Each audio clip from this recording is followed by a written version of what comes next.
एक बार की बात है, एक गांव में सत्तू नाम का एक ब्राह्मण अपने परिवार के साथ रहता था। सत्तू बहुत आलसी था, कोई भी काम वह समय पर नहीं करता था। सत्तू की बीवी उसके आलस से बहुत परेशान थी। उसके बच्चे स्कूल भी चले जाते, पर वह सोया रहता। सत्तू को भगवान की कृपा से कोई कमी नहीं थी। उसके पास एक बड़ा सा खेत था, जिसमें तरह तरह के फल और सब्जियां उगती थी। सत्तू के घर वाले इसी बात से दुखी थे कि वह इतना आलसी है। अजी सुनते हो, घड़ी में 11 बज चुके हैं। अब तो उठ जाओ, खेत नहीं जाना है क्या? ऐसा करोगे तो हमारी सारी फसल बर्बाद हो जाएगी। पत्नी के इतना उठाने पर भी सत्तू पर कोई असर नहीं हुआ। उसने करवट बदली, मुस्कुराया और फिर से सो गया। देखना, आपका ये आलस एक दिन आप पर ही भारी पड़ेगा। इन्हें तो उठाने का कोई फायदा ही नहीं है। मैं ही एक बार खेत में जाकर देखती हूँ कि सब कुछ ठीक तो है ना। पत्नी जब खेत से वापस आ रही थी तो उसे रास्ते में एक साधु मिला। उसने साधु को प्रणाम किया और अपने खेत से निकले हुए ताजे फल भेंट किए। साधु बहुत प्रसन्न हुए और बोले, तुम्हारा दिल बहुत बड़ा है बेटी। भगवान की कृपा तुम पर यूं ही बनी रहे। अगर तुम्हें कोई कष्ट है तो बताओ। ब्राह्मण की पत्नी ने साधु महाराज से अपने पति के आलसपन की बात कही और बोली, अगर इनका आलस किसी तरह से ठीक हो जाए तो बड़ी कृपा होगी। चलो तुम्हारे पति से भेंट की जाए। और वे उसके घर पहुंचे। घर पर सत्तू आराम से सो रहा था। अरे उठिए, देखो तो हमारे घर साधु महाराज आए हैं। ये सुनकर सत्तू उठ जाता है और साधु महाराज को देखकर उनका खूब स्वागत करता है। उन्हें भोजन कराता है। भोजन के बाद साधु महाराज उसकी सेवा भावना देखकर खुश हो जाते हैं और ब्राह्मण से एक इच्छा मांगने को कहते हैं। बोल बेटा, तेरी क्या इच्छा है? मैं तेरी वह इच्छा जरूर पूरी करूंगा। साधु महाराज, मेरी बस एक ही इच्छा है कि मुझे कोई काम खुद ना करना पड़े। कोई हो जो मेरा सारा काम कर दे। ठीक है, मैं तुम्हारी ये इच्छा जरूर पूरी कर दूंगा, पर याद रखना, उसे हमेशा काम में व्यस्त रखना होगा, अन्यथा उसका परिणाम गलत भी हो सकता है। महाराज, मैं याद रखूंगा, आप निश्चिंत रहिए। उसके बाद साधु महाराज ने उसे आशीर्वाद दिया और वह वहां से चले गए। तभी थोड़ी देर में वहां पर एक जिन प्रकट हुआ।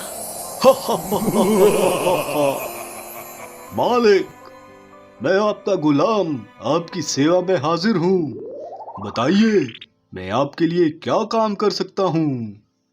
ब्राह्मण बोला, अच्छा, तुम ऐसा करो, जाकर खेतों में पानी दे आओ।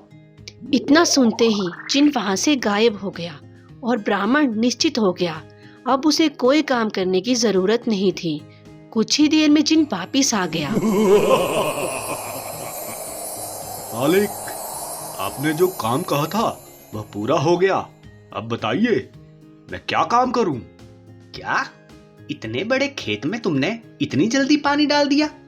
जी मालिक, आपको मेरी बात पर विश्वास नहीं तो खुद चलकर देख लीजिए। अरे कौन जाएगा इतनी दूर देखने के लिए? ठीक है, अब मुझे सोने दे। नहीं मालिक, मुझे काम बताइए। अब मैं तुम्हें क्या काम दूं? बताइए मालिक, मैं क्या करूं? नहीं तो मैं आपको खा जाऊंगा। जिन की ये बात सुनकर सत्तू घबरा गया और उसने जल्दी से एक और काम बोला। ठीक है, अब जल्दी जाकर खेत जोताओ। जी मालिक, मैं अभी ये काम खत्म करके आता हूँ। जिन के जाने के बाद ब्राह्मण ने चैन की सांस ली और उसने सोचा, चलो, खेत जोतने में उसे बहुत समय लगेगा, तब तक मैं थोड़ा सो लेता हूँ। उसके बाद ब्राह्मण जैसे ही सोने लगा, जिन वापिस आ गया।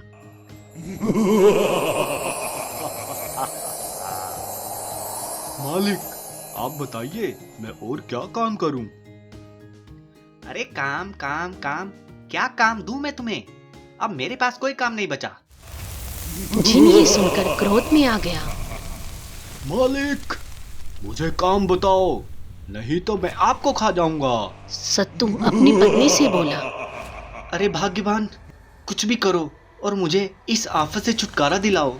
अगर आप इससे अपना पीछा छुड़ाना चाहते हो तो मैं इसे एक काम दे सकती हूँ, पर उससे पहले आपको मुझसे वादा करना पड़ेगा। आज के बाद आप सारे काम खुद करेंगे। अच्छा ठीक है, मुझे मंजूर है। अब जल्दी से पीछा छुड़ाओ। हे जिन, सुनो, एक काम करो, बाहर जाकर हमारे कुत्ते लालू की पूंछ जो टेढ़ी हो गई है उसे सीधा कर दो। जो हुक्म मालकिन, मैं अभी कर देता हूँ। पति की ऐसी हालत देखकर पत्नी जोर जोर से हंसने लगी।